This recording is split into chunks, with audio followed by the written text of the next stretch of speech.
Salut à tous, moi c'est Clément. Donc je fais pas mal de ski de rando. Cette année je me suis interrogé sur la protection du tétralyre, qui est une espèce emblématique des Alpes. Je me demande un peu l'impact que peut avoir ce sport, sachant que je suis vraiment pas tout seul à en faire. Et du coup j'ai eu la chance de suivre des acteurs qui sont chargés de la protection de cette espèce. Et du coup je vais essayer de vous présenter un peu qu'est-ce qui peut s'améliorer au niveau de mon comportement pour un peu continuer à m'amuser comme ça. Ok, allez, suivez-moi, on va voir un peu ce qui se passe. Allez, zou.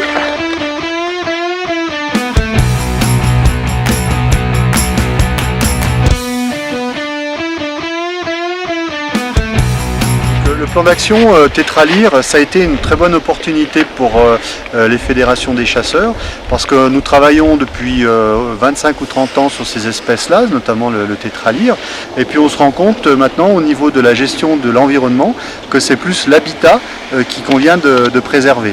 Et pour préserver cet habitat, ça peut être qu'un travail partenarial.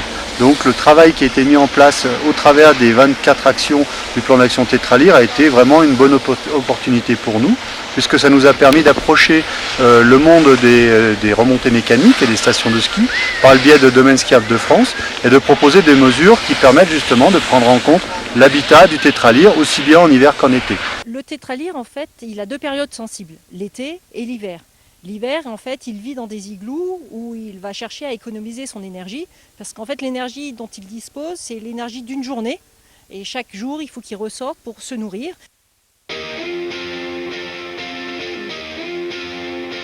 Donc nous sommes là aujourd'hui pour la partie effectivement diagnostic zone hivernage. Donc il s'agit là de faire un point sur le niveau de fréquentation des montagnes.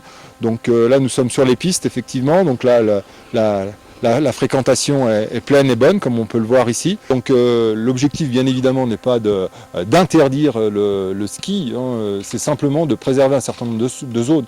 Là sur l'ensemble du domaine, effectivement, les propositions que nous ferons concerneront à peu près 5% à 10% de la surface. Hein. Donc on est quand même sur un domaine qui est quasi exclusivement dédié aux skieurs. Donc l'idée c'est simplement de dire voilà, telle combe à tel endroit, celle-ci, qui n'est pas d'ailleurs vue dans les plans des pistes, celle-ci, il faudrait la laisser tranquille pour permettre cette cohabitation harmonieuse entre la faune sauvage et puis le tourisme et donc les skieurs.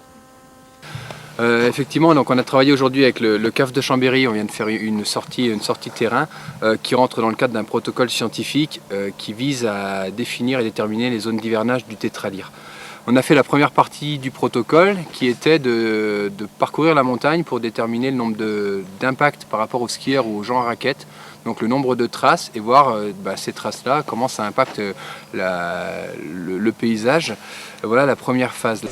On va regarder ici, normalement de là je pense qu'on devrait voir sans aller forcément prospecter toutes les mailles. L'idée c'est ce que disait Guillaume en fin de compte, c'est qu'on puisse à peu près les voir.